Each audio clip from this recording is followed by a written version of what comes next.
little difficult to understand what all Sabah does. Of millennials who grew up on it. And yeah, I don't know if that fully answered what I do, but I'm basically like a journalist.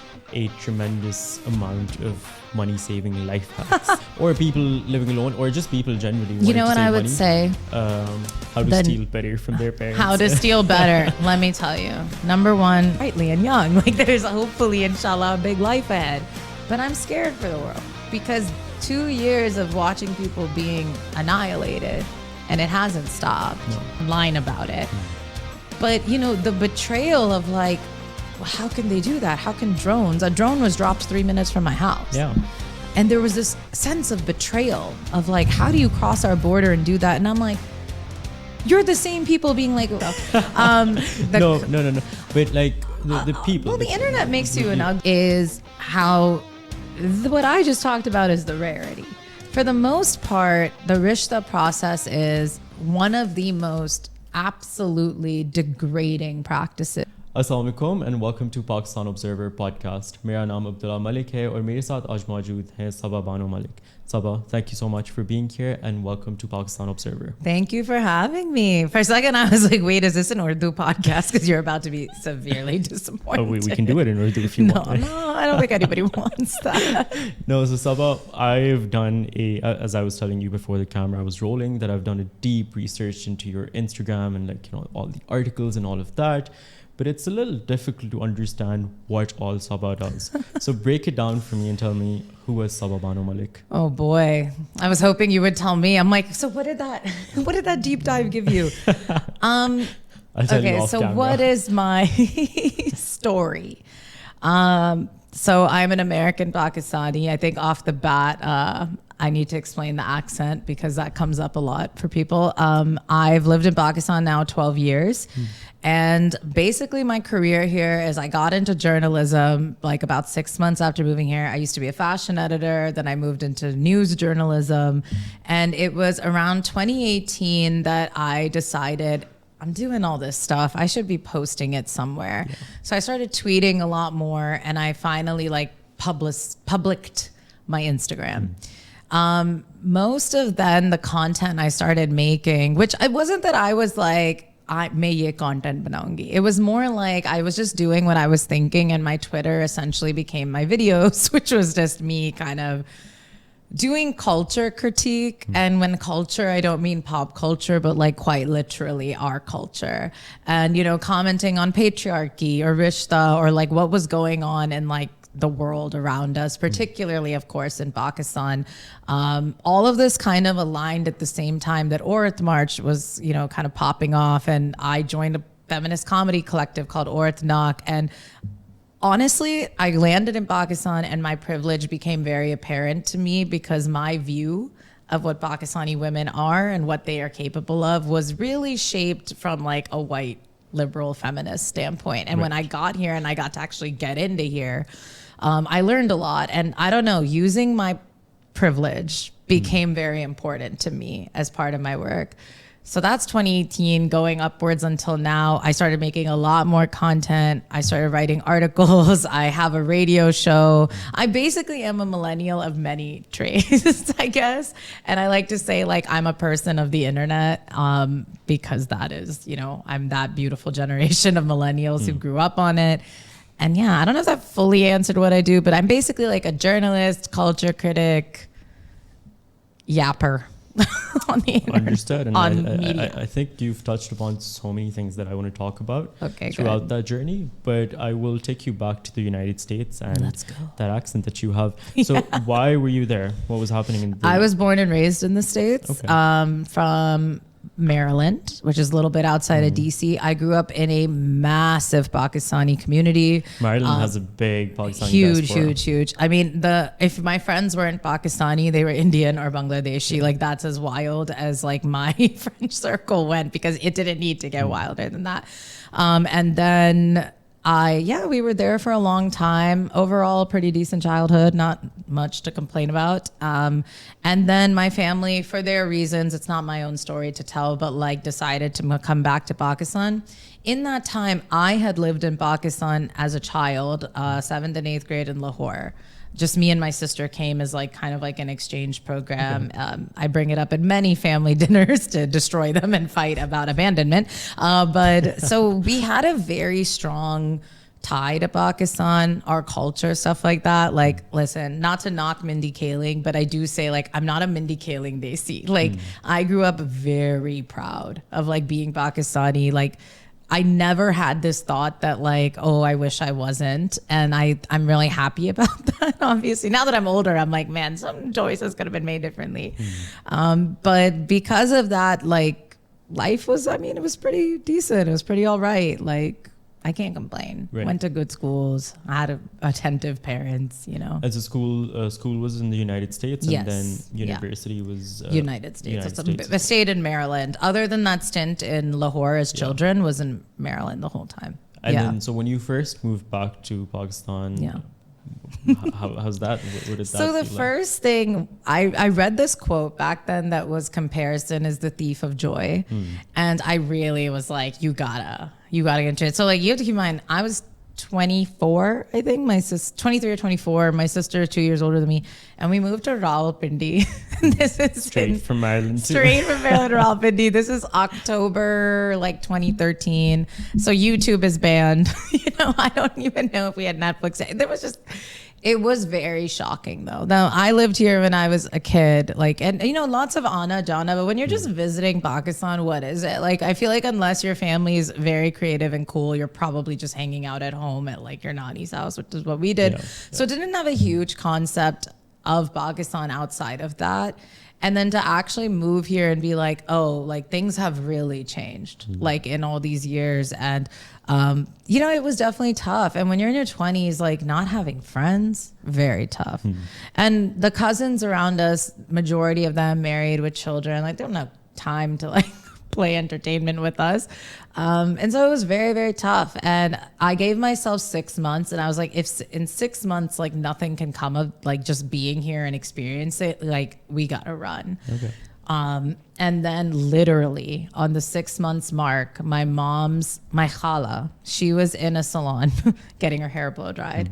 And there was this woman sitting there like but loudly complaining that, oh, I really need like good English speakers to like hire for this, you know, magazine I work with or whatever. And my aunt knew that she had these 2 burgers sitting at home, unemployed and miserable, but 2, that I had really wanted to work in fashion. Now in 2013, fat brown woman in fashion in the States, impossible. So this just felt kind of serendipitous. And then, that's how I got my job. And I was with Hello Pakistan for like almost 4 years. So it was just like a by chance thing that happened. Yeah, truly. It was just my aunt overheard it and she was like, she literally was like, I told her I have an American for you that Amazing. I can. That's I mean, destiny, you know, knocking at you. Honestly. Yeah. So you land the job at Hello and then what happens? Like, do you work there for a while? So I was there for like 3.5, 4 years. And I, you know, what I will say is like, you could say what you feel about like Pakistani institutions. Sometimes it can be very tough to work with.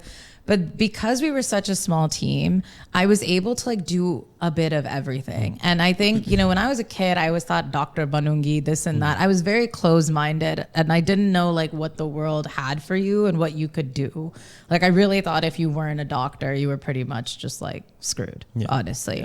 And when I went to university, that did not pan out for me. Like turns out I don't care about physics and organic chemistry, so it wasn't going to work out for me. So anyways, in this job, to be able to do fashion and like creativity and to write and stuff, it was very cool.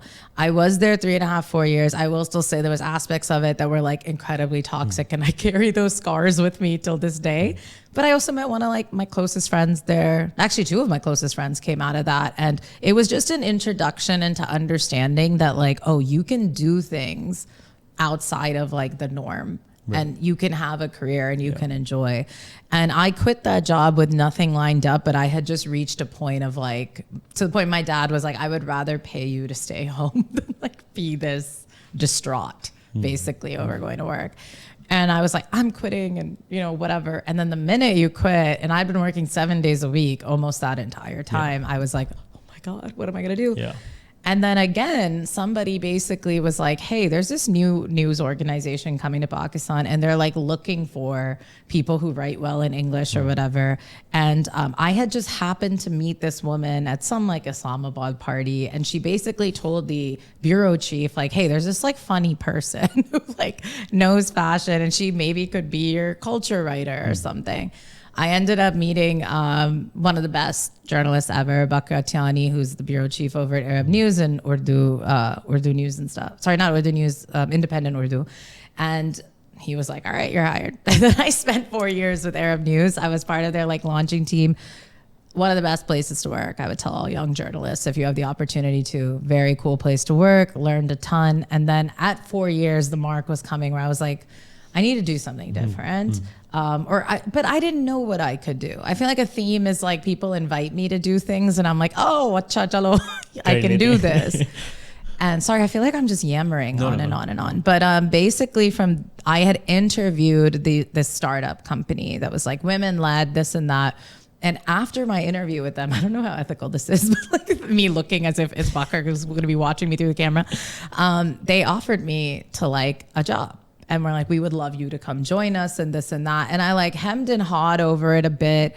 I ended up interviewing with them. It was like this excruciating, like 4-round process, whatever. But I became like their content person, moved to Karachi. It was a fintech company, lasted exactly a year, was definitely like not the place for me. Again, met incredible people though. I will say each job I've pulled some beautiful people into my life. But it was a no, absolute no, never again.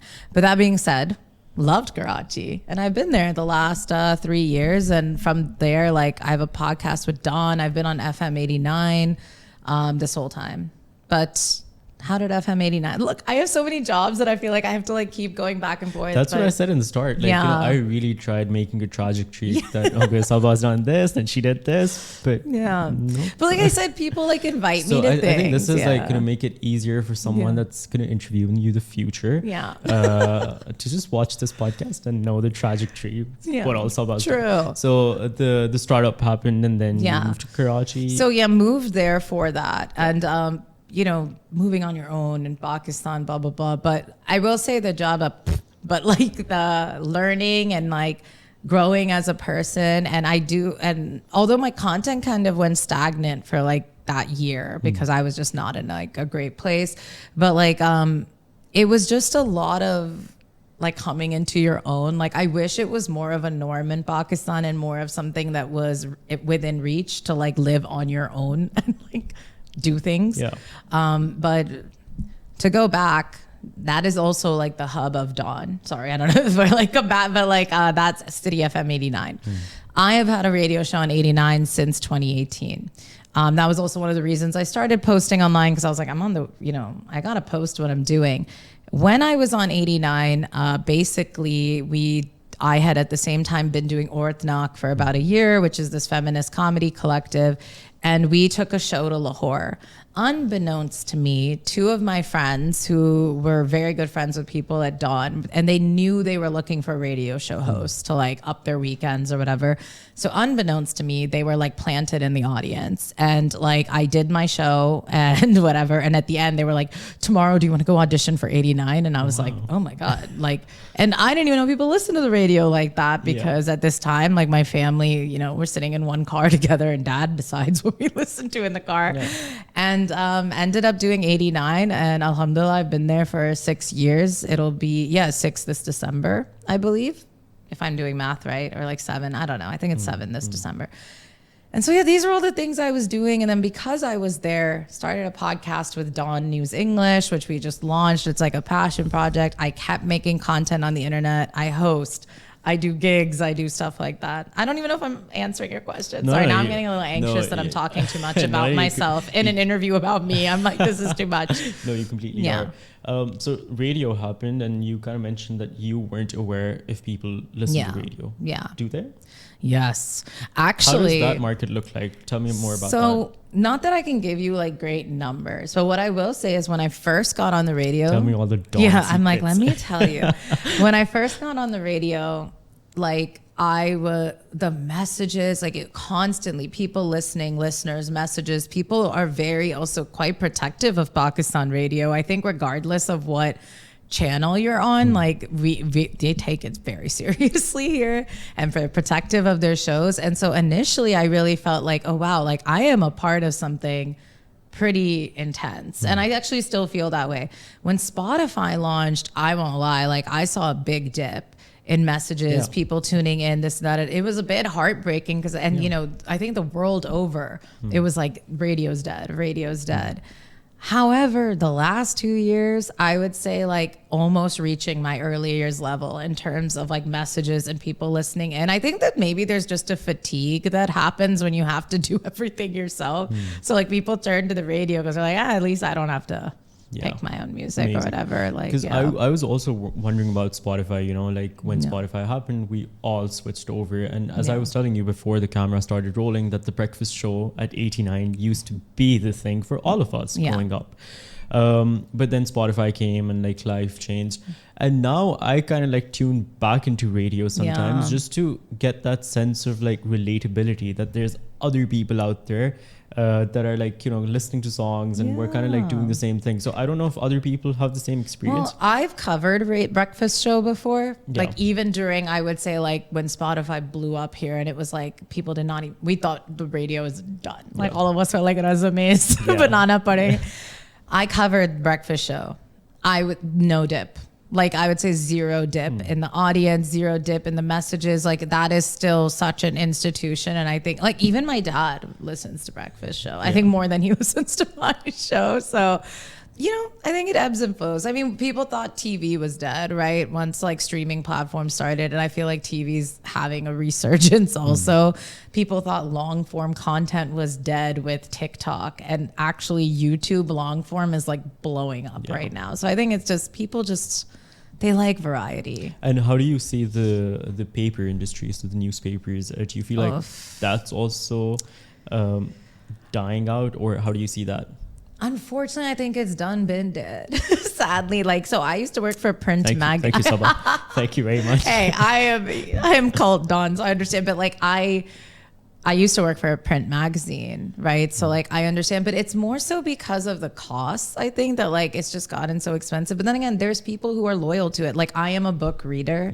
I tried to switch to reading my books on my devices and I just couldn't. Like, so I think people, they like to do that. Like we get Financial Times and Bach Observer and Dawn and things at our house because that is some people's preferred method. But I think it's more so what I meant by dead is like they've just made it so expensive to like, I think respectfully do this industry. Maybe I'm wrong, but I don't think it's the people that don't want it. I think it's the powers that be that are pushing us out. Yeah. Anyway, taking you back to Karachi and you know the Sabah living alone in Karachi. You know, like my address is now. Tell us everything. No, but you know, you decided to move to Karachi. Was that like something that was scary for you? You know, I think it got scarier when I got there. Then like the initial thing was just pure adrenaline of like, I need to do this for myself. I have to go. And of course, at the end of the day, sorry to cut you off. No, but like please cut me off. I'll go on and on and on. No, but you do come from like a brown household, and we all know how that operates. So especially as a woman in Pakistan, how is that conversation?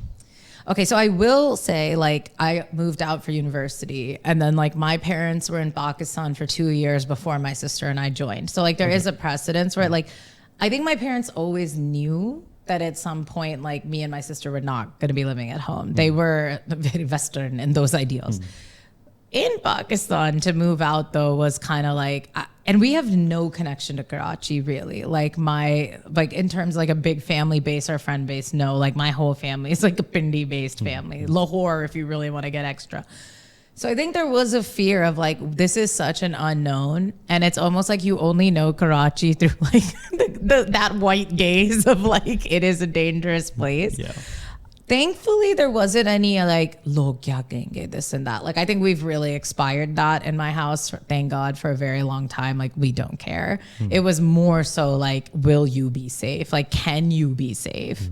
living on your own there, because Pakistan is a very tough place for women. Like, it's simply put, like, people see a woman without a male companion as an easy target. And like, literally to the point, as we know, like a 24-year-old girl will go out for groceries and her 11-year-old like brothers with her, and they're like, safety, because that happens. Yeah.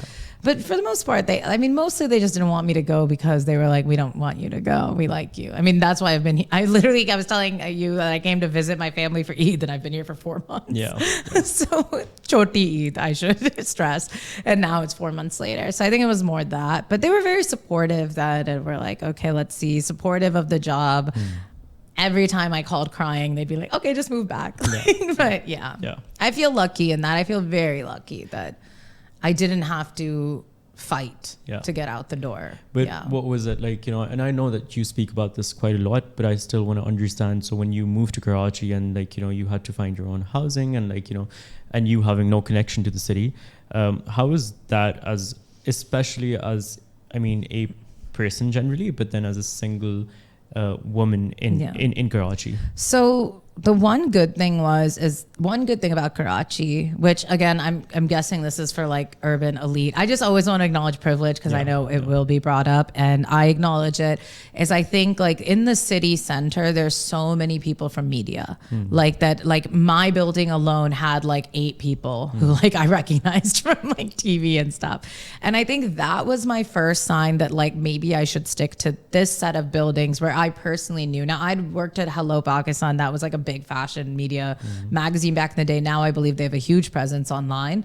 And then I was with Arab News. So like I had connection with media people enough to be like, where would you live? So kind of getting that intel. There's also Facebook groups like of women who are like, we're living on our own in Pakistan, and like, here are some tips and tricks. And then I was specifically given the number of a real estate a realtor who was like known to like vet places and be like, this is a good place for single women or whatever. So that's kind of how I did it. And I looked at, in the building that I eventually chose, I looked at like 8 apartments in that building because I was like, it's got to be this. In one day, I saw 22 apartments. Wow. And I was saying I wake up early. So we like started at the crack of dawn, and I was like, let's go. I have like a day to figure this out. And then the very last place they showed me was the place I ended up picking. And it was because they realized how boring I was. Like, truly, I feel like they asked so many baiting questions through the day of like, do you party? And like, do you do this, do you do that? And I was literally like, I need to be in a cave where no one speaks to me. And so then in the end, they were like, all right, this lady's boring. Let's show her this one last place. And that ended up being it.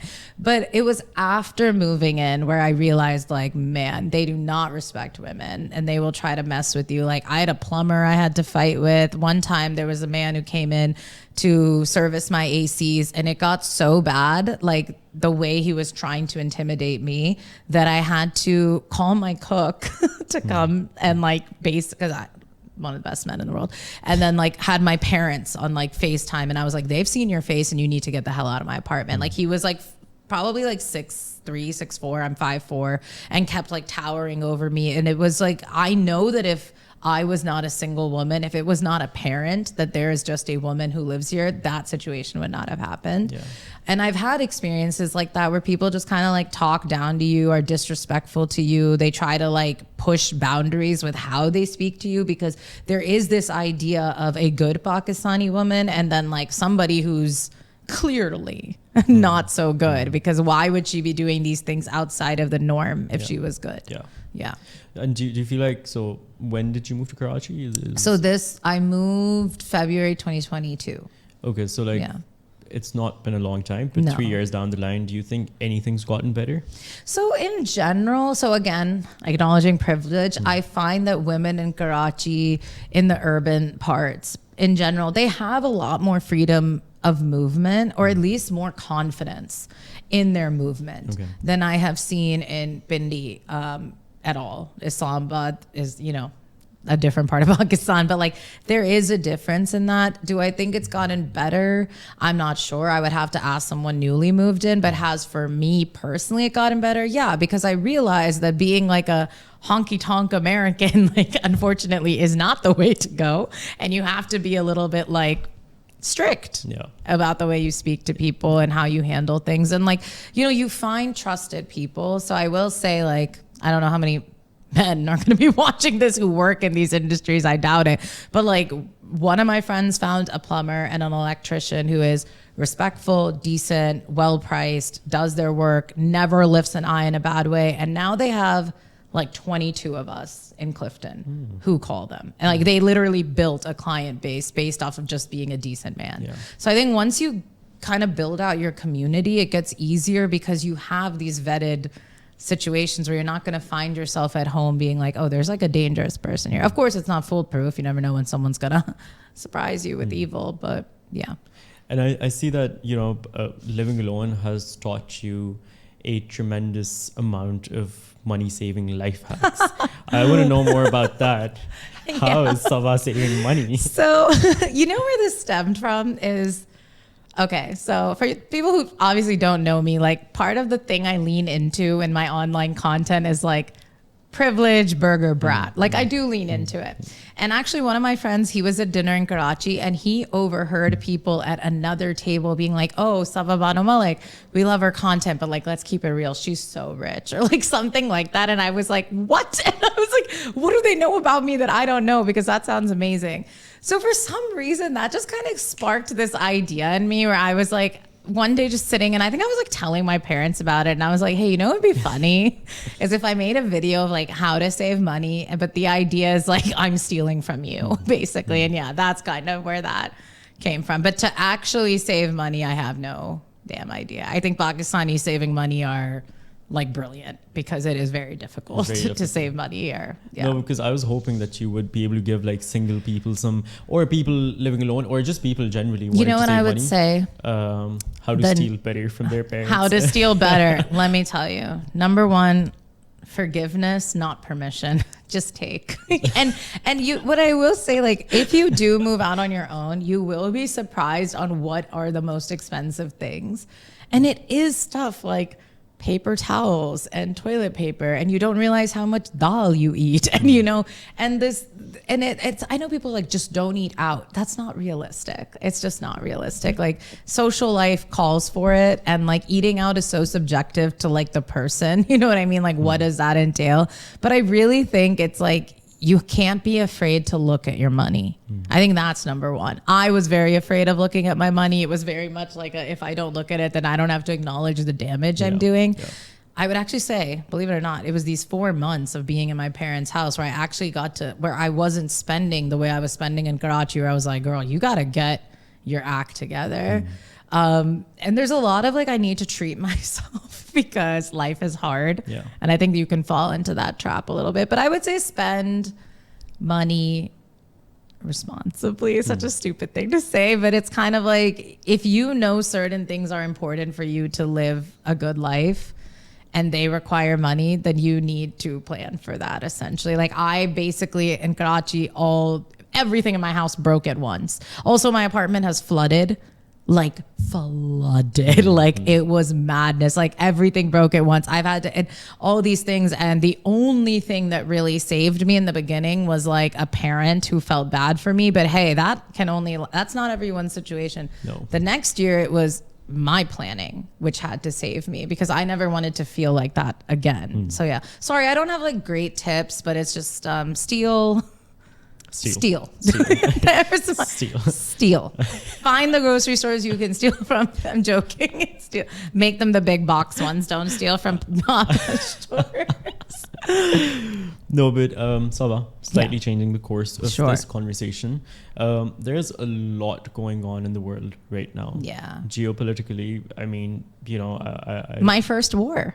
Your first war, my first war. We've seen COVID. We've seen wars. Yeah. We've seen a little too much, I think, in this tender age. Yeah.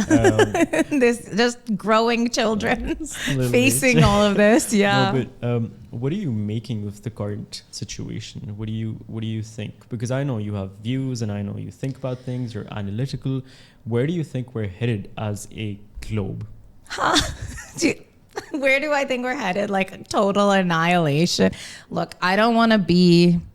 See, the fly is back, guys. We've been combating this. I don't know. Like, I can't say I have immense hope. So, sorry, this might get long. Please feel free to cut me off at any point. But so in October 2023, well, first I'll say October 2021 was when we had the biggest ever Palestine protest in the UK, where it was 48,000 people. And I remember at that time, like, finally kind of clocking it. Now, I grew up in the States, American, you know, and I feel like there's so many beliefs about that: best education, you know, top of the world, this and that.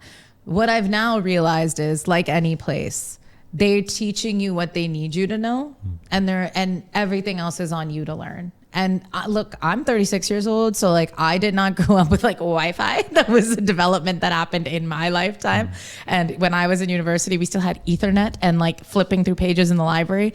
And I'm ashamed to say that, like, well, not ashamed, but I'll say, like, I grew up in an extremely liberal East Coast upbringing, in the sense that, like, the kind of things that I found out people hate and care about, I had no idea. Like, I'm grateful that I grew up in a house where I was not trained to be hateful, and I went to schools where I was not trained to be hateful, but I didn't know that that was not the norm. Yeah.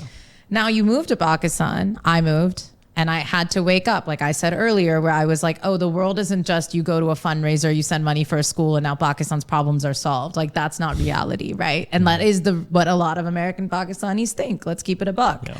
And with the geopolitical thing, it was 2021, and then in 2023, I remember sitting there and just scrolling through my phone, like all of us. Twitter was the place to look at before Pakistan banned it, to see what was happening on ground in Palestine. And I sat there and I was thinking, oh, I have internal biases that I didn't even think about, because you grow up in a post 9/11 America and they will convince you that Arab men are evil and Muslim cultures are this and that. And even me, who is a part of these cultures and these intersections, it got in the brain a little bit, because there was all these posts that was like, we're talking about women and children, we're not even talking about Palestinian men. And I'm watching these men digging through rubble and crying and screaming out and celebrating when they find, you know, good in these moments. And I was like, oh God, like, I have so much to unpack and unlearn. You can say the same thing with Black Lives Matter, where I was like, oh, I only know as much as they wanted me to know, and like, I should have gone further.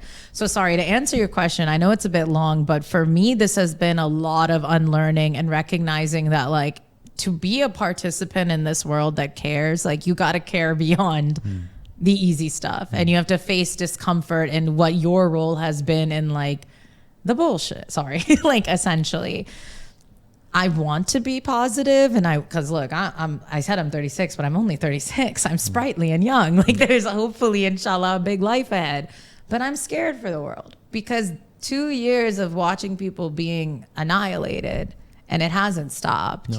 No matter what seemingly seems like the whole world is saying stop. And it won't stop. And then even with what happens in Pakistan, right? Like, as much as I can say, it's like we're begging for things to stop. They don't stop. Then we have, like, I'll say it from like my context of work as someone who talks a lot about like women's rights and patriarchy and that sort of stuff. It has gotten worse in the 12 years I've lived here. I would be lying if I said it's gotten better, because the attitudes towards women and towards women's movements have only gotten nastier, to the point that it is such an easy win to just go on a show like this and be like, feminist, not me, boo. And then suddenly they are like the sweetheart of the week. Yeah. And we have seen this play out to the point that the last drama actor who tried it didn't even work for her, because people were like, this is tired. Your pick-meism actually just backfired against you. So I don't know. I feel there is a responsibility. I feel a responsibility. I can't even sit there and go like, I must post about something today. I just genuinely post about it because I don't know. Like, I care so much, and it's a way for me to, like, I guess, care and expend my care, even if no one saw it but me. It's like, I need to get it out. But like, I have turned down brand deals once I knew where some brands, and this is not to pat me on the back, like, it sucks not having money, but it's like, I just don't know what else to do other than to care about this. And I think, you know, when India and Pakistan just popped off, my first war, so many people, I feel like, finally maybe woke up to the point of the reason you need to care about Palestine and the reason you need to care about Balochistan and the reason you need to care about women's rights and trans rights is because none of this is existing in separate boxes. It's all one thing, and it is human rights, and it is the right to live a dignified life that is yours and sovereign. Because suddenly, look, I don't know everything about India and Pakistan, what happened in those times, because there was so much competing stuff. I just know Pakistan was hilarious, at least online, about it. But, you know, the betrayal of like, well, how can they do that? How can a drone was dropped 3 minutes from my house. Yeah. And there was this sense of betrayal of like, how do you cross our border and do that? And I'm like, you're the same people being like, why do you care about Palestine? Because that's what happened there.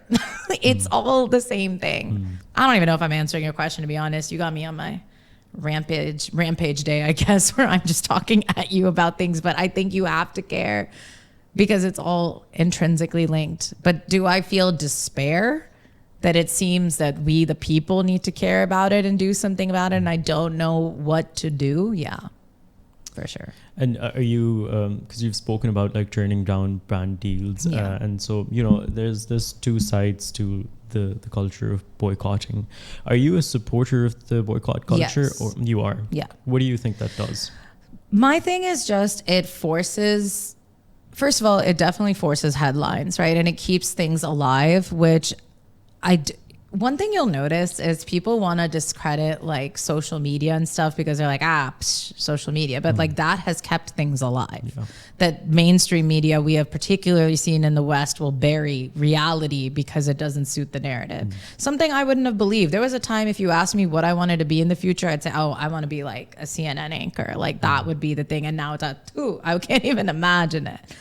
And I think when you boycott, it forces things. We have seen. Now, Starbucks boycott for Pakistanis is very easy. We do not have a Starbucks. But they've changed CEO, I think, at least once, if not twice. McDonald's also had like big hits. And it's just, that is one of the things you can do. It's a non-violent form of activism. Because the thing is, the minute we get violent, why didn't you choose non-violence? Then you choose non-violence. What is boycotting going to do? And it's like, if boycotting did nothing, they wouldn't discourage you from it. I mean, in the States, they're like trying to make it illegal to boycott Israeli products because that's how big of an impact it had. So I think it's worth the boycott, honestly. Though I understand the economic angle of it, like for Pakistanis and what it means for Pakistanis. I would say you stick to what BDS says. I think some people went further to all American products and institutions. I'm not going to tell people how they protest. Like, do what you got to do. That's the way I see it. I'm also now going to take this conversation because, see, we're talking about the boycott culture and that kind of like goes to another culture that we have, the cancel culture. Okay. The cancel culture, the banning culture in this country. Go. How do you feel about that? Banning or culture or canceling? Both. So what has been banned? Like when Twitter was banned? When, for example, Twitter was banned. So that was bad news when bears. Movies are banned, bad when news. films are banned, bad when dramas news. are banned, when books are banned, that kind of banned. But then when people are canceled. So two different. So we'll talk about canceling second, if that's okay. Yeah. Let's talk about banning. When Twitter was banned, it was honestly, and I'm saying this knowing things get monitored, but like, I think it was a betrayal of the people. You cannot say, I don't even know what democracy is anymore, but you cannot say that like, oh, this is for the safety of Pakistan. No, because Twitter, as ugly and vile of a place it can be, simultaneously when we banned it was one of the only places Palestinians were being heard. And if we're keeping it a buck, many Pakistanis from minority groups, that was the one place they were being heard. So to ban it felt like a betrayal. To ban movies, to ban YouTube, to ban these things as some sort of like protection of the people is bullshit. Because it's not you don't get to decide how people are protected. You just want to tell them how to think. And I say this a lot about Pakistan is that we have a very conformist way of looking at things. And then if you slept slightly to the left of it, we're like, Like I mentioned earlier, good woman, bad woman is a big dichotomy for us. And it's honestly because you're outside of conformity. So if an uncle sitting there go, oh, this movie makes me uncomfortable, therefore no one can watch it. That's crazy. Yeah. You know what I mean? That's actually crazy. You don't get to decide people's morality for them. Like, and my thing is that if you want to, there are such bigger things to do that for. Truthfully, right? Like we have much bigger problems. We have a femicide. Like, why don't we start there? Why don't we address men's violence against women? Not like, well, in this movie, there was a kissing scene and I don't like that. So, I mean, apparently it damages our cultural, religious, social fabric. Yeah, to see people kiss. But then I do wonder why our fabric is so weak. Thank you. Listen, if your fabric is this weak, that's a you problem. That's the problem. That's the problem. If you are so easily disrupted and perturbed from your path, that's a you thing you need to figure out. You don't need to impose that on anyone else. Now, as for cancel culture, I don't think it's real. Right now, 64,000 people gathered to watch Chris Brown's concert in London, who is like out on bail, okay, for a violent crime. Cancel culture is not real because it only really applies to women, from what I've seen. And even then, it's like to women that like you just find annoying. It's not even like they've really done anything. But like I have yet to see cancel culture actually do anything to anybody, truthfully. Allegations don't harm people. What have they done to anyone? We have seen video proof of like violence, and the next day these people are back on TV. So I don't think cancel culture is real. I think it's like a fake, like snowflake type thing. Interesting perspective. Yeah. But if it were to work, would you be a supporter of it?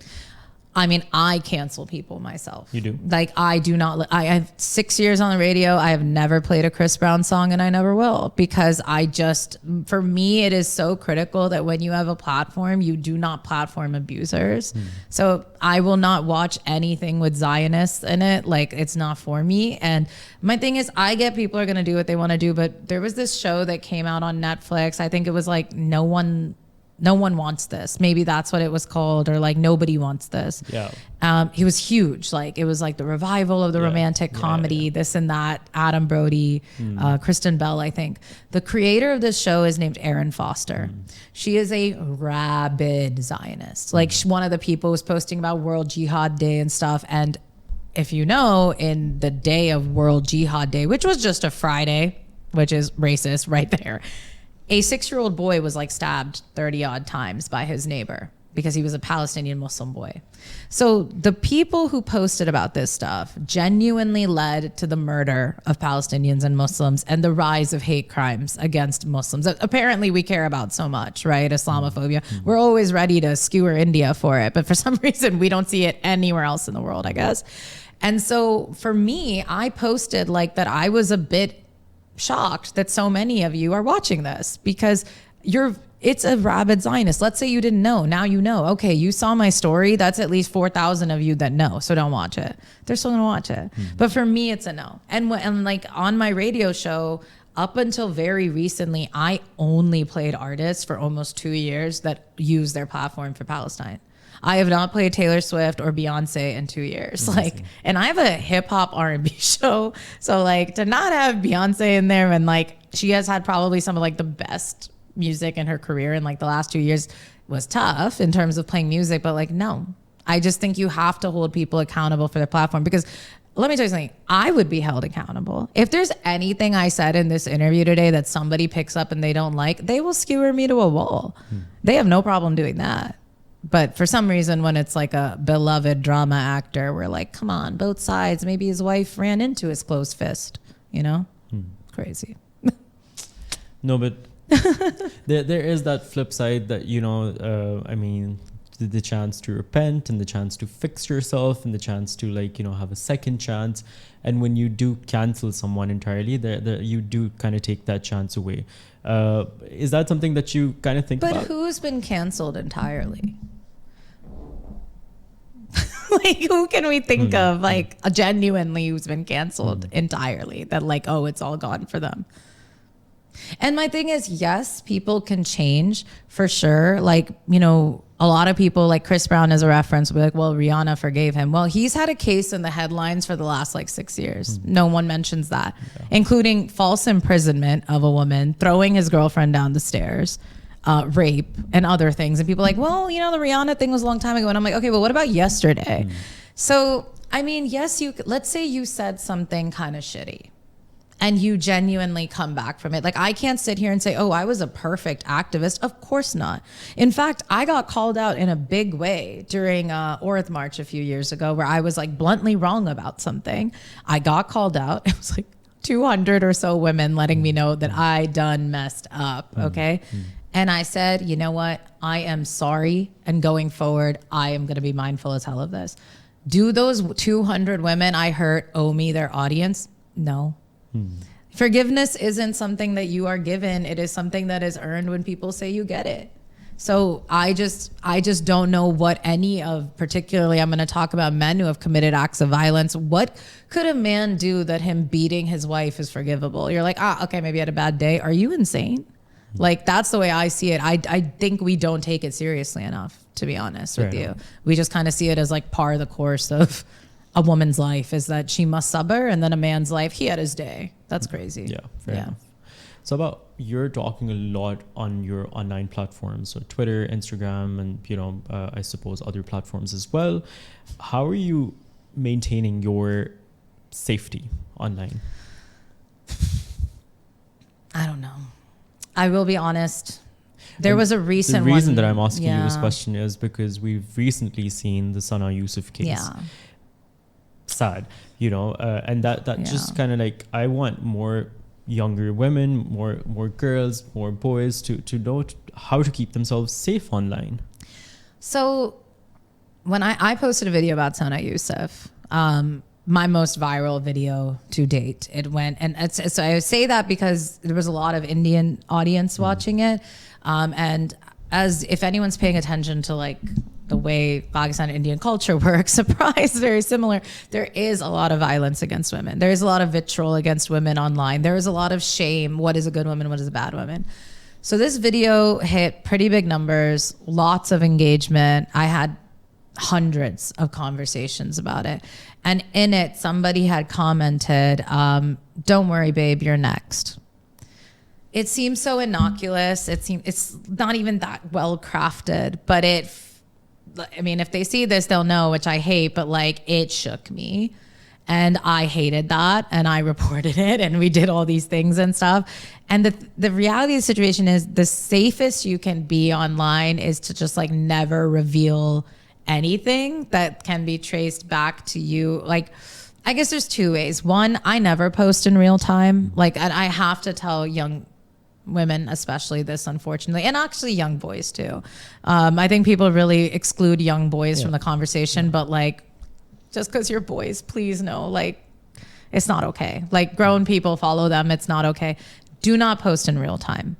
Even if you, let's say you have made a brand deal and you're with this event, and that's great, unless they have completely tight security, I would even negotiate and say, hey, is it cool if I post about this like after I leave? I think that's really critical. Like, your address, let's say you're doing box, you know, you're an influencer is the type who gets PR and stuff, and you like to do unboxing, which is the style of content, you know, where people like pull out stuff. Like, don't have your address in there, like block it out, whatever you can. Like, and I don't just mean digitally, like with a sensor thing, like I say permanent marker, that stuff, so people cannot see it.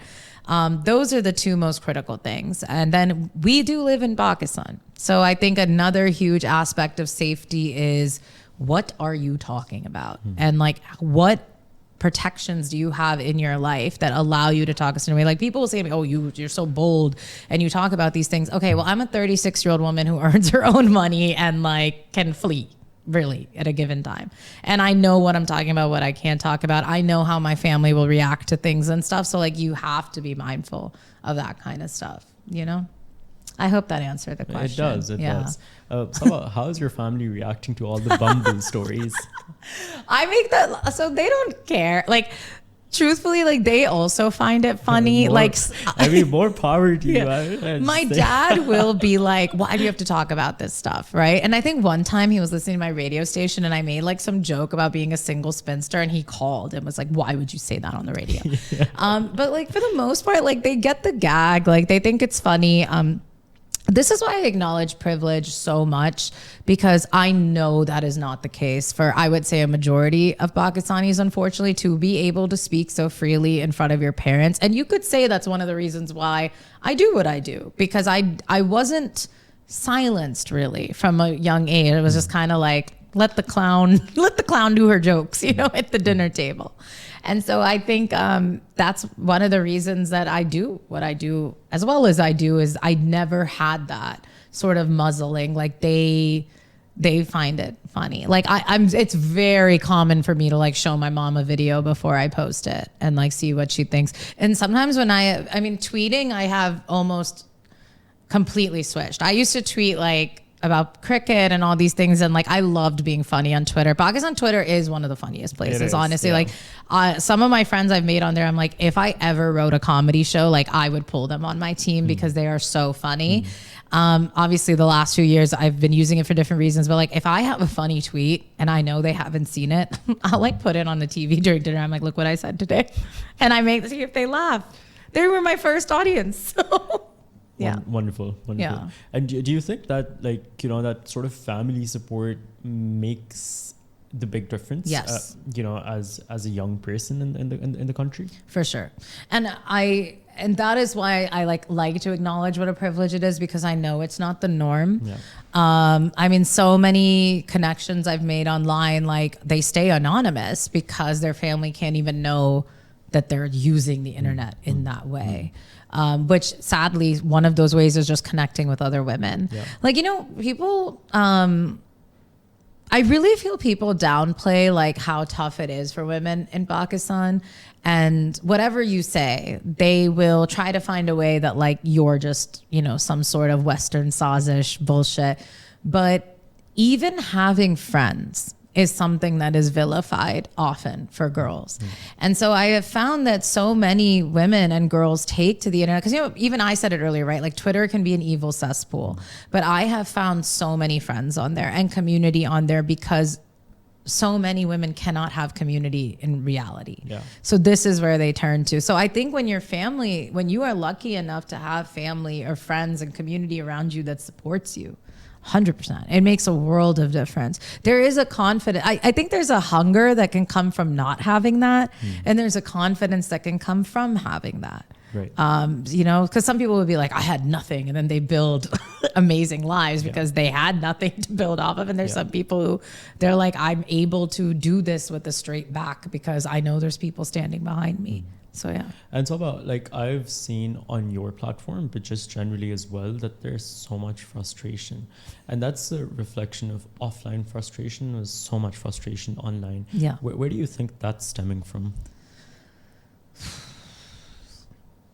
I think it's my disappointment in having to admit that things have not gotten better. So not yours. Oh, not mine. No, okay. Like the comments. Like I'm like, oh, but I'm so good at talking about myself. No. But like the people. Well, the internet makes you an ugly person, truthfully, because you don't think of it as real. When you say something are you talking about like mean comments and stuff? Yeah. My bread and butter. When people, they don't think this is real. Actually, I'm going to say this twofold. There is an aspect of it which I think is global, which is you feel this level of anonymity. Feeling anonymous and like, oh, I can do things because it's not really me. This is me online. This isn't real. And this person isn't real. Like this is a person on the internet and yes, they're there, but like this isn't real. And there's a deeper aspect that I think exists in Pakistan and India. I will say, let's just stick to Pakistan. Let me not talk for India. There is a huge lack of respect that you feel for people on the internet. I feel, particularly women, you think because if they're posting online, then they are essentially a sex worker. And I'm not saying that sex workers deserve disrespect in any capacity, no, but that is how men and even women treat you when you are a public person online. And they because even if you call them out, they don't feel shame. They don't care. They literally will be like the worst galiyan in Urdu and Punjabi that you can think of, all alluding to the fact that you are either paid for sex or paid for, whatever. Every maa behan ki gali, every deplorable sexual insult they can think of. And they do it because as a woman online, you are less than. You are not a good woman. And in fact, one time on TikTok, which for me is like probably my worst platform because I think my audience is like 94% men. It's horrible.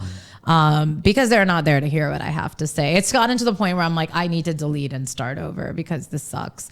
But one time I had posted some video and some man commented, and he wasn't the first and he definitely wasn't the last, like, I want to meet you. And I think I responded like, okay, well, can my dad meet your sister? Just out of curiosity, can a man in my family meet a woman in your family? No, of course not. And don't talk to me like that. As a woman on the internet, you should know that this is expected of you. Whoa, I didn't know that. When I signed up, no one told me. Yeah. And so I made a video about this where I was like, I'm almost glad this comment happened because it's a conversation I've had many times where there is this idea that I can see this woman and she clearly has no problem being seen by me. So therefore she must be for purchase. And it happens a lot. You will see it on the comments of our models, of our actors, of our influencers, like a lot. And it's disgusting, but it's because they don't view us as like worthy, respectable people because, we're not like chained to a stove and silent or whatever. So, yeah. I'm actually a little late to the party, but reading this book on Kandil Baloch. Yeah. And what I've been thinking throughout this book, like I'm on like the 200th page or something, is how hypocritical we are as a society. So, she was what she was on screen and off screen. Like she was just that person, or maybe she had that, demeanor on screen and then she was a different person off screen. But more power to her because she was just being honest to herself and, she was just out there. Do you think as a society we, like to play out this image online and then, behind four walls, everything's literally happening? I think that we like to believe that Pakistan is some like outside of normal humanity or something. Like I had this, okay, this is going to be a little long, but there was this, because all my answers have been so short and petite. But there was this tweet that went viral where a guy was like talking about how it's unfair that young men get rejected in the rishta process because they don't have enough money or something. To which women were like, listen, buddy, if you want to talk about unfair rejections, let's go. I posted about it, didn't think twice, woke up, it had gone viral, and oh my God, the comments. And so many of the comments were from men being like, women who study abroad are whores. Women who work are whores. So we want to sit here and say we respect our women and, we do all these things and like Pakistan is this and we don't think like this and we don't do that. And I made a video in response where I said that our obsession with the sexual activities of women that are we're make-believing them, to be honest, and stuff is bizarre. And like the way we act is bizarre. And the thing is, Kandil Baloch reached the fame that she reached because she had numbers, right? People were watching her, people were celebrating her. And you can also talk about this. I don't know if we can mention OnlyFans. You can tell me to stop if we can, but like OnlyFans, the world knows what it is at this point. I don't need to explain further, but there's such a demonization of the people who are creators on that platform.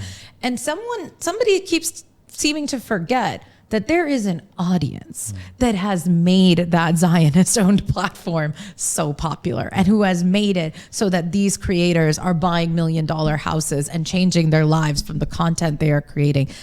it's because an audience exists. So to answer your question, in Pakistan, yes, I think people can very well come online and put on a persona that maybe isn't real. But I think that this kind of rabid obsession with protecting the sanctity of Pakistan is bullshit.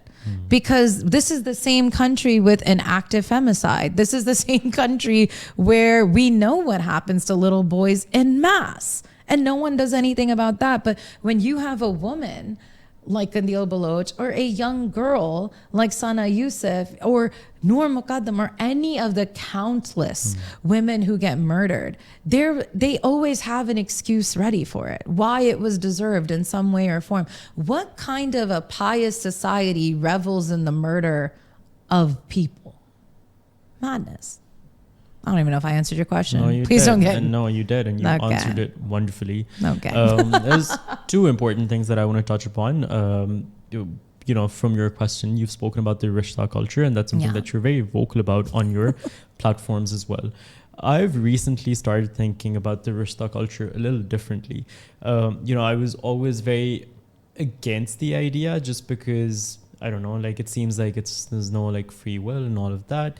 But now there's a slight different angle to it, which I would maybe want to share after you tell me what you think about it.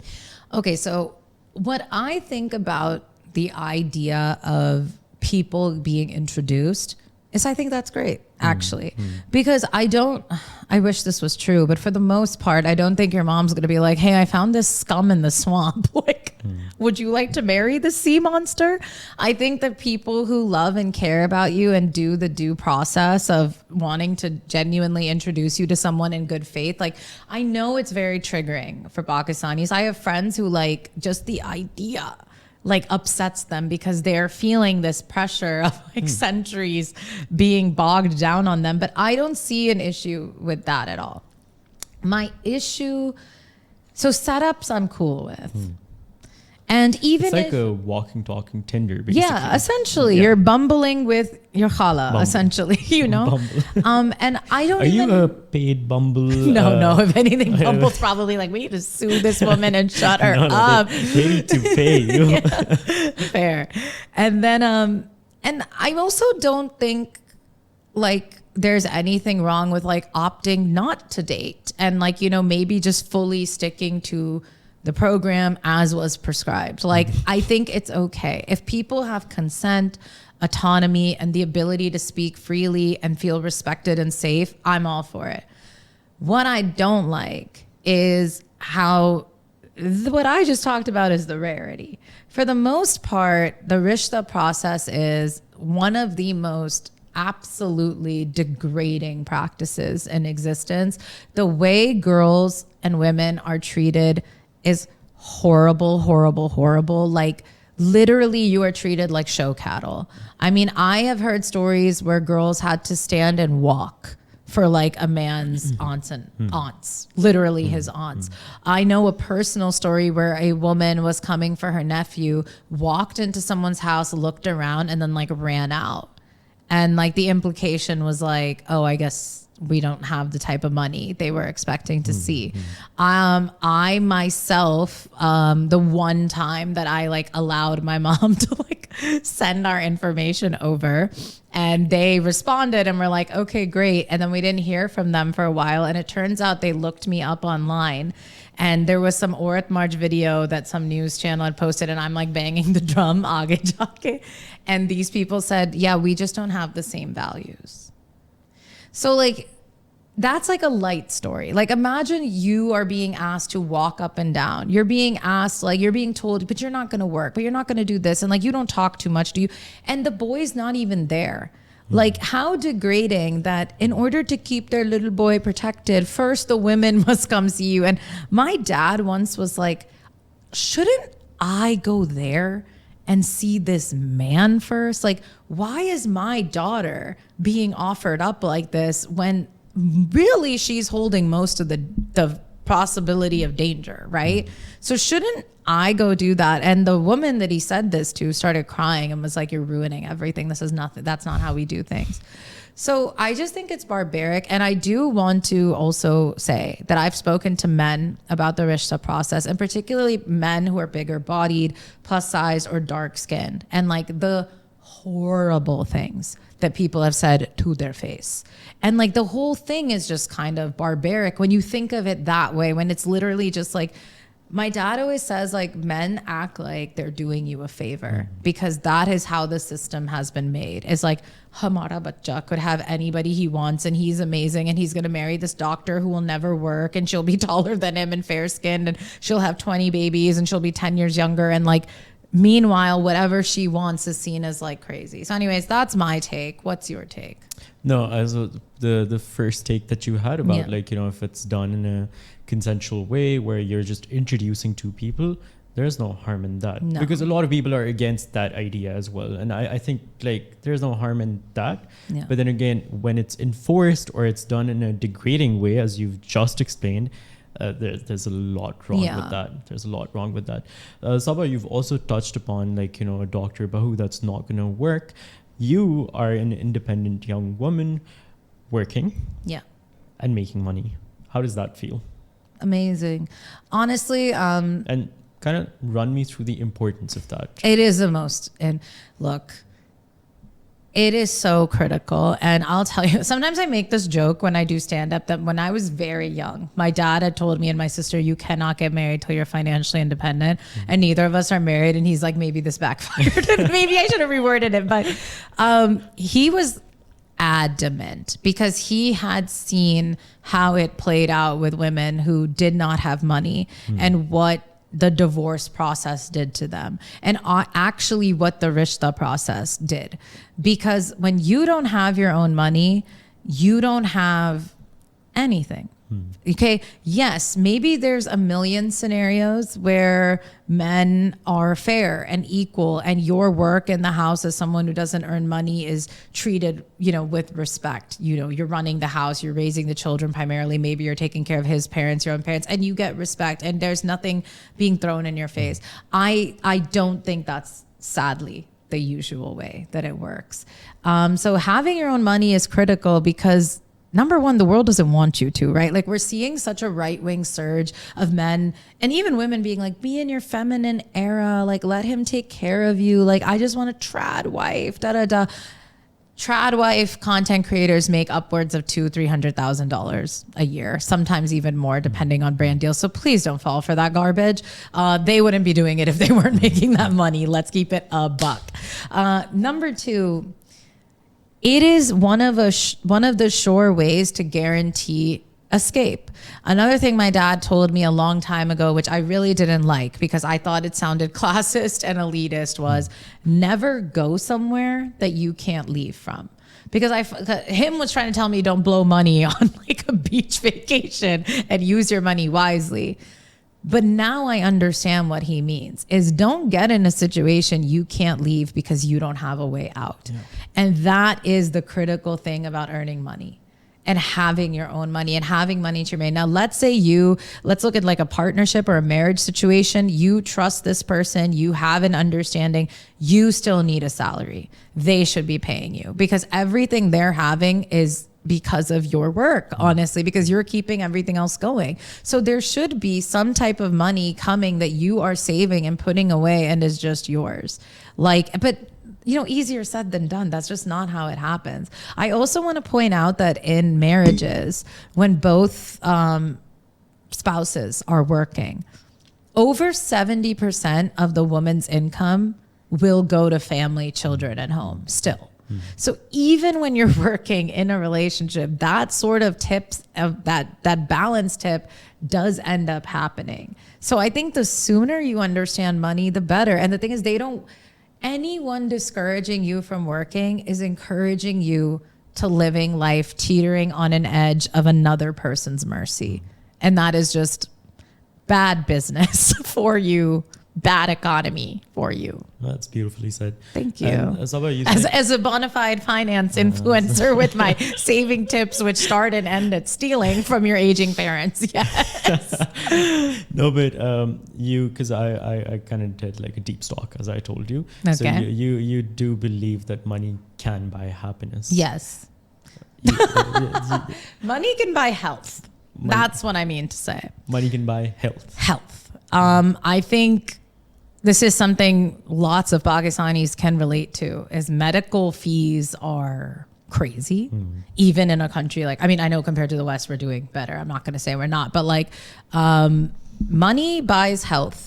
Money buys access, and that buys happiness. Honestly, money buys comfort. Money buys, I was having this conversation with my best friend just this morning about the concepts of comfort and luxury.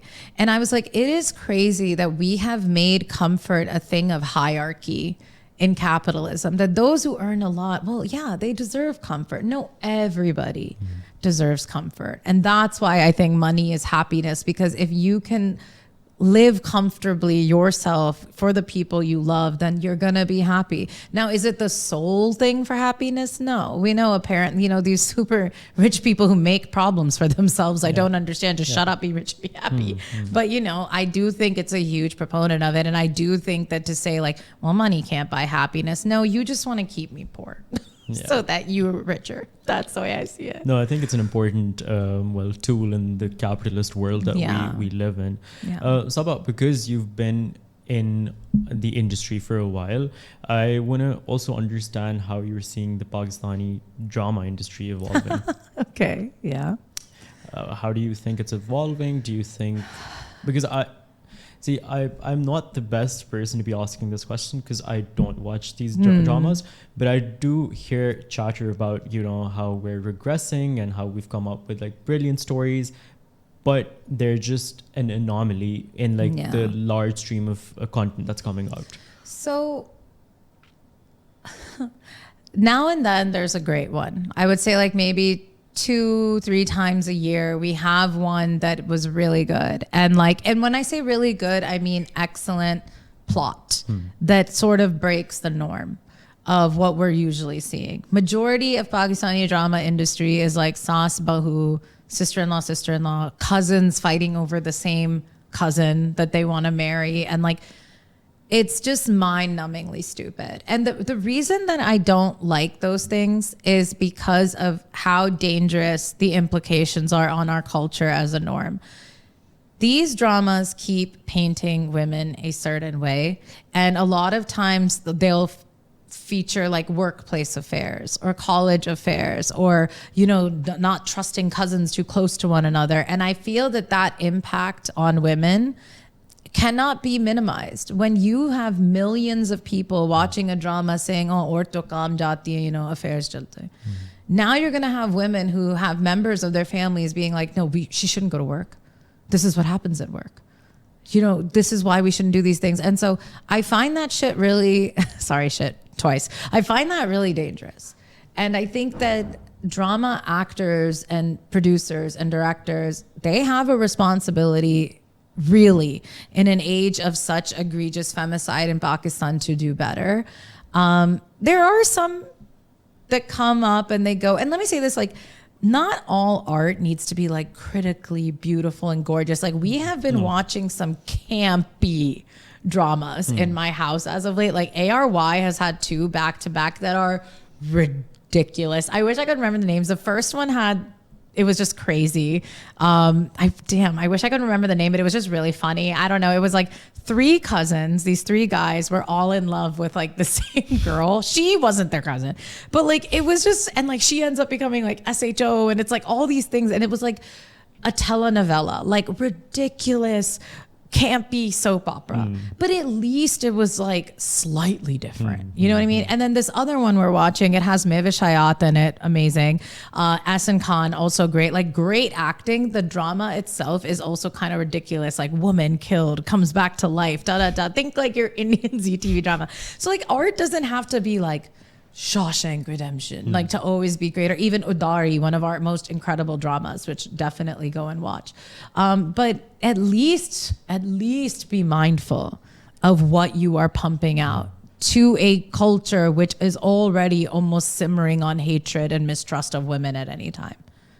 That's kind of my critique of it. So, I do watch, my family watches together. And sometimes, and again, I do feel sometimes people dismiss it because it's Pakistani content. And I'm like, guys, love, you want better content. You need to invest in the Yeah. content. But then I'm also like, if I'm watching this evil, I'm also participating in the evil. So you got to strike the right balance. Yeah. No, but this sort of culture of evil, I want to know from Sabah, what is good about our culture? Good about our culture? Ooh, what is good? I think we're loving people. Honestly, I really think we are very loving people. I think that in best case scenarios, like really our love for family and for neighbor, I mean, it is world renowned. Like anyone can come to Pakistan and you're going to have people that are lining up to be kind to you. And even though in my content, I critique bad man behavior all the time, I will say, like, I've had men in this country be incredible in situations where they needed to be, or like, you know, made it a more warm place. And I think our culture, when we got to have our culture and it didn't feel like there was guns at our head, we have music, we have food, we have love, we have laughter. And really, I mean this, like, I know some Pakistani comedy can be a bit meh, gross, not for me. Like my TikTok algorithm, I'm very strict about it. But we are some extremely funny people and talented and driven. And I think we would explode as a people in the best possible way if like a lot of our trauma was dealt with, if our priorities were set straight, and honestly, if we were allowed. But of course there's good things. It's not all bad. Of course there's good things. I mean, all people have good things. But I have so much love for Pakistanis, and I don't think, it sounds really like woo-woo maybe, but there is so much trauma that comes with being a Pakistani, even generations later. And I don't think that's given enough credence in the world, that there's a reason sometimes we do the things we do because, you know, we've been through it. Yeah. Like, you know, when people are talking about like the war on terror, and I'm like, it was literally like battled in our streets. And, you know, I'm glad at least in this sort of time where we were in the public eye so much after this 3-day war, 4-day war we had with India, that repeatedly Pakistani officials said this, that like, why does the world seem to forget that like in terms of casualties and pain, like we were terrorized, you know, on all fronts. So yeah, I don't know. What do you like about our culture? Give me an answer. I'll use it next time I'm asked. No, I think I kind of agree with you, you know, the hospitality. So I think we're very hospitable people. And when I was living in Europe, so that's one thing that I really missed about being here, that sort of sense of community and belonging, you know. And maybe that's because this is home for me, or because I have a community here, I have friends and family here. But I think we're all very much connected in a way that you don't find in other parts of the world. So I think that's really something. I went to Turkey and I couldn't believe this really, but like after like 2-3 days, I was like, I want to speak Urdu to someone. Like I was jealous of like all these Turkish people just talking to each other. And I realized kind of that is like, there is something so beautiful about turning to your left, turning to your right, and being able to communicate and have this kind of shared experience in life. And also, you said you were in Sweden? I was in Sweden. So like one of the things, I don't know if it's Sweden or whatever, but like the Scandinavian countries, like there's like this running meme for like the last 2 years where like they won't feed you at their houses and stuff. Insanity, I think, to Pakistani people to even imagine that. Like you can eat a full lunch in front of a Pakistani, but if you like have to go to their house for something, they're going to be like, you cannot leave until you eat at least this cut up fruit that I have put before you. That's wild. So, you know, on that silver lining that we do have as a part of our culture, thank you so much, Sabah, for being here, for being at Pakistan Observer. I really appreciate this conversation. Thank you. I appreciate it too. Thank you for having me.